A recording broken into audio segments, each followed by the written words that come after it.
Hi, it's Fiestaro. Okay, all signs, messages, and energy check-ins and predictions kung meron man. So, yeah. For time mag-start, kung hindi ka pa nakakapag-subscribe, please do subscribe and hit the notification bell para lagi po tayo maging updated sa mga mangyayari pa lang. Okay, and don't forget na mag-follow sa atin pong FB page. And kung meron pong tanong pagdating sa private reading, you can reach me sa akin pong FB page for more info. Okay? Okay. So, yeah, sa mga nagtatanong, message lang po no sa FB page. Kapag may tanong, yeah. Same name lang ating channel. Okay, same name lang. So, air signs, Gemini, Libra, Aqua. Anong meron for you? Okay.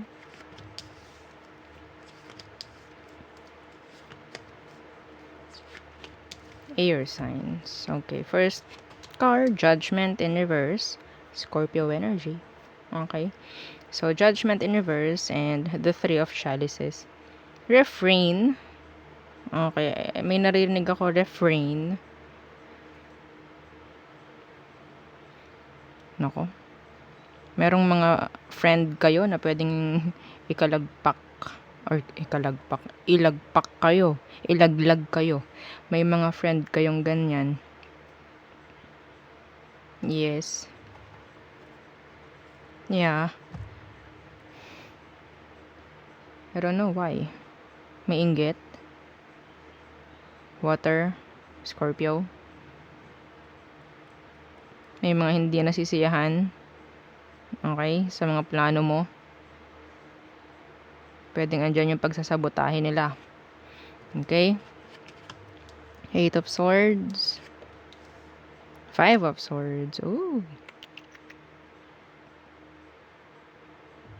Meron ditong magtatampo dahil hindi mapapayagan, hindi makakalabas, meron ditong hindi, may marireject dito. Okay? Like, pupuntahan together with your friends, mga ganyan.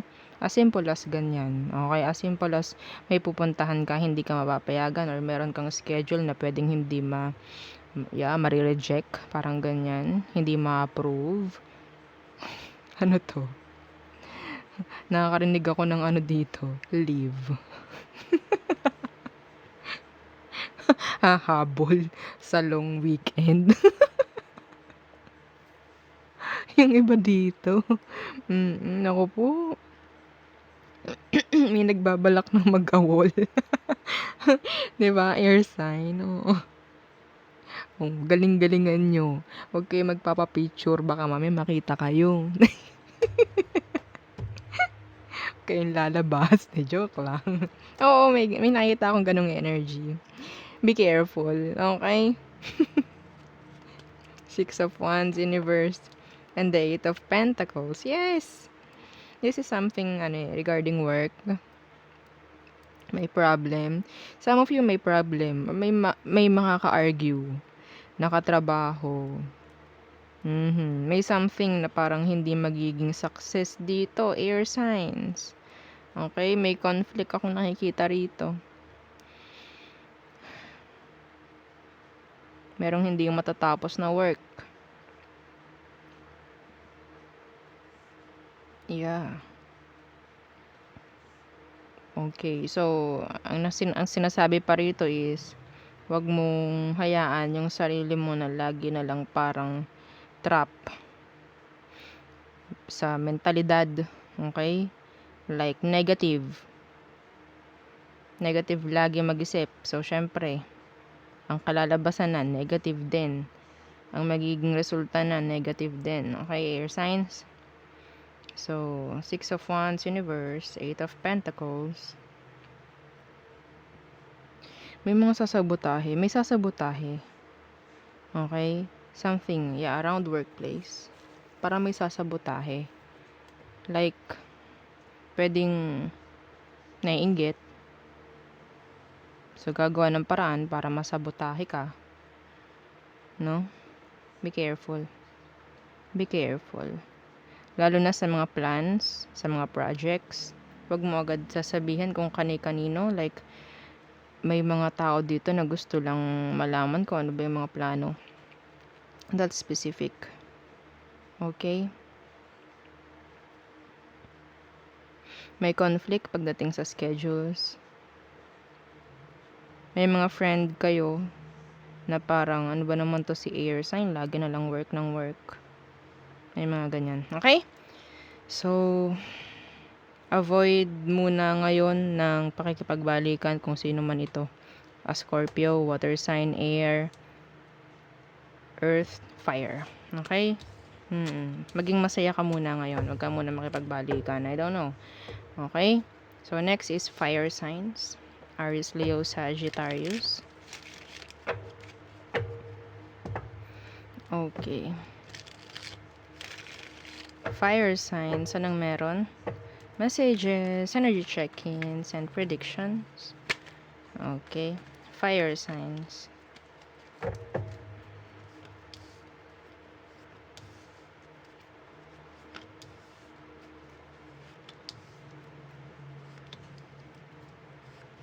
Okay. The Knight of Wands. Some of you may date. May makaka-date. May ide-date. Yeah. Ooh. May nakita ko rito. A one night stand. Fire signs. Meron dito like physically. Oo. Parang out na out. Out na out. Oo. Nakakita ko ng revealing magsuot. I don't know. Pwedeng mabastos. Ha? Okay? Okay. The Wheel of Fortune. The Five of Wands in reverse.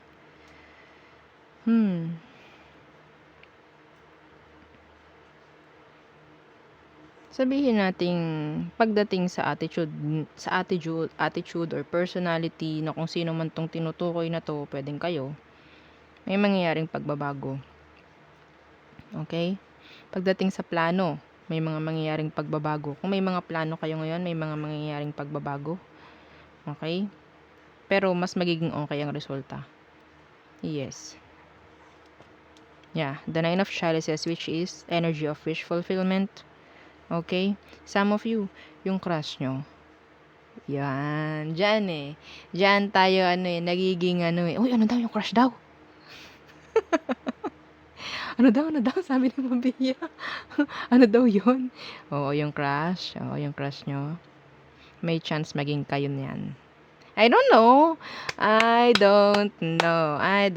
Meron ditong mag-open up. Like, fire sign, water sign. Yeah, ayun ang nakikita ko. Mag-open up to. Kung sino man to. Or pwedeng kayo. Pwedeng may masagot. Pwedeng magkakaroon ng karelasyon dito. Yeah. The Four of Swords. Yes. Kung sino yung iniisip nyo ngayon. Ay. Yeah. Magkakaroon kayo ng connection nito. Kung sino man yan. Yep.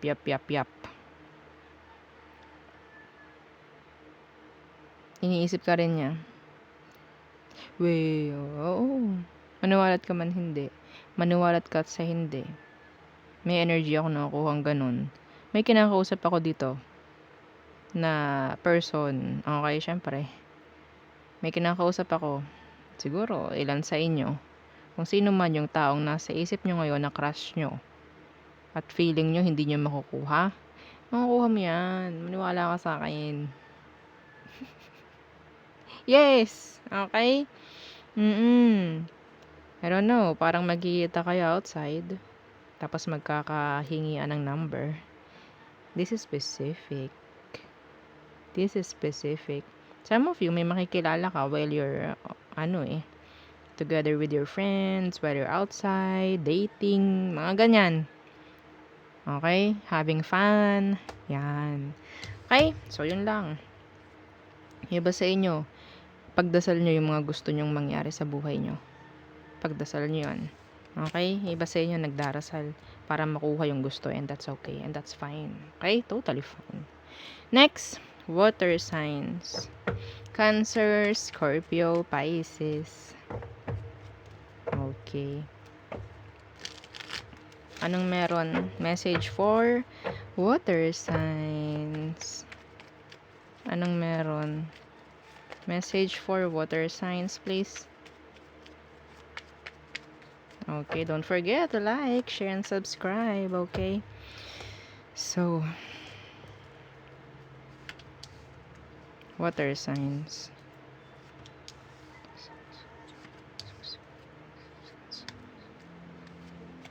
Okay.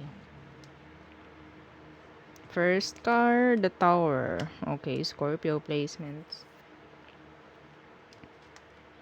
Yeah, this is revelation. Ayun ang unang-una ko narinig dito pa lang. This is revelation. Okay, may mangyayaring revelation. Mga water signs. May mga sikretong sasabog. I don't know kung ano yan. Mga nakatago. Mabubunyag at mabubunyag. Yes. Okay? Yeah, the Ace of Swords, Universe. Kahit itago nyo yan. Ang pinapatungkol lang ng reading nyo is mga nakatago. Mga pagtatago. Marireveal at marireveal yan. Okay, kung meron kayong mga nakatago-tago dyan, be careful. Kung kanino nyo ipagsasabi, mga secrets nyo, huwag masyadong magtiwala kung kani-kanino. Water signs. Okay, or pwedeng makarinig kayo. Okay, ng katotohanan, revelations, yan. The Ten of Pentacles and the Sun in reverse. Nakakita ko dito ng mana. Pero kagulo. Water signs. Yeah. Yung iba sa inyo, napapagkaisahan na kayo ng family. Yes. Patungkol to sa pera. May something ditong legal. Okay? Wala, parang namamaniobra lang kayo ng mga kung sino man yung mga kahati ninyo. Marami kayong hindi nalalaman. Sila nagiging okay na, masaya na sila, may pera na sila, kayo wala pa. This is specific. Water signs. This is specific. Okay? Some of you, merong nakatago talaga. Hindi ko alam kung ano to. Regarding sa isang situation, nakala mo masaya, hindi naman pala. Ang pinapakita is masaya, okay, pero sa kabila nun, ang daming pag-iyak. Ang daming kalabuan. Okay, sa sitwasyon.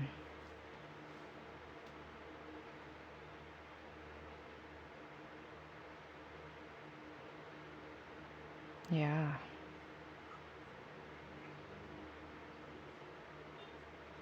This is specific. Okay, so yun lang ang nakikita ko.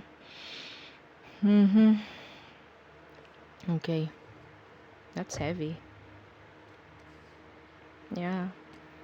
Alam nyo, ito ha, kung meron kayong pinipilit na malaman, in general ha, kung meron kayong pinipilit na malaman, i-let go nyo muna. Huwag nyo lang masyadong isipin. Tsaka yan mangyayari, tsaka yan darating sa inyo. Kusa. Okay? That is specific. Well, I guess, pang lahat ng zodiac yon. Kung meron kayong gustong makuha, kung meron kayong gustong malaman, huwag nyong pilitin. I-let go nyo. Hayaan nyo na yun ang pumunta. Yun sila ang parang magbigay kusa sa'yo. Pwedeng si universe kasi ang gagawa niyan eh. Okay? So there. Oops. Okay, next. Earth signs. Okay, Taurus, Virgo, and Capricorns. Kumusta kayo? Okay, ano bang meron? Earth signs, anong message for you? Energy check-ins and predictions. Okay. Earth signs.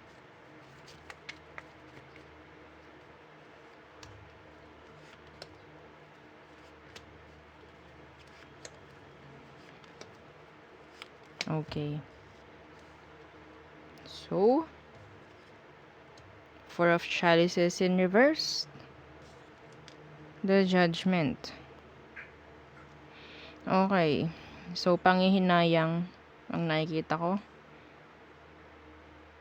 In general, panghihinayang sa isang sitwasyong hindi nagle-level up.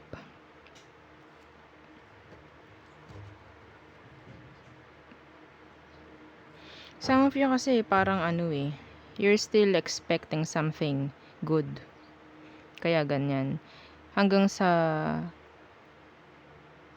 matauhan ka, ay ang dami ko palang nasayang.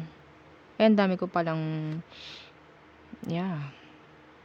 hindi nagawa. Some of you, kailangan yung baguhin yung routine nyo everyday. Iba dito may routine. Death, justice, that's changes. Some of you, meron ditong legal cases or legal situations na pwedeng sabihin nating umusad. May pag-usad. Okay, death and justice. Asahan nyo, okay, lahat ng iti-take risk ninyo, may patutunguhang maganda. Lahat ng sisimulan ninyo at mayroon kayong tatapusin, may resultang magiging okay. May resultang maganda. Okay? The Nine of Swords and the Fool. Taking risk. Okay? The Fool. That's taking risk. The Nine of Swords, kahit sabihin yung hindi kayo sure, pero pag tinry nyo, kapag nandyan na kayo sa sitwasyon na gusto nyong, na ginugusto nyo, nandoon na Okay? So, konting tulak. Oo. Ang nakikita ko kasi, hindi magkakaroon ng progress hanggat hindi ini-implement or sabihin nating ine-execute.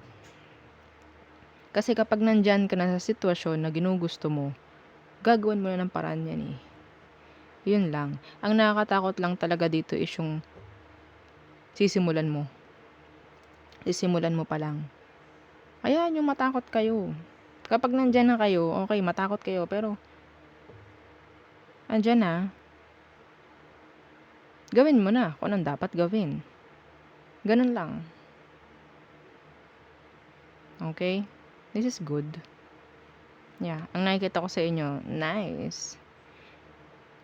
1, 2, 3, 4. 4 ang major arcana dito. Four of Chalices in reverse, this is letting go. Huwag ka manghinayang sa mga tatapusin mo kasi may mas magaganda pang mangyayari in the near future na nag-aantay sa'yo. Kahit nakakatakot man. See? The Sun. Pinakamaganda to sa tarot. Ito yung pinaka-positive, pinakamagandang message na meron. Ito ang hindi nyo alam, kaya nasa ilalim. Ganito talaga ang mangyayari. Kasi ito ang resulta. Maganda. Okay? Regarding stability, pagdating sa iba. Some of you, pag-alis sa isang relationship.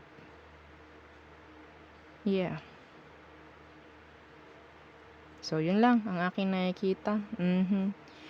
Well, may natatakot. Ito, mga simpleng reading. May mga natatakot dito na mag-take risk na kausapin ka. Puro sila isip lang. Okay? So, there. Yun pang ating reading for all signs. So, thank you.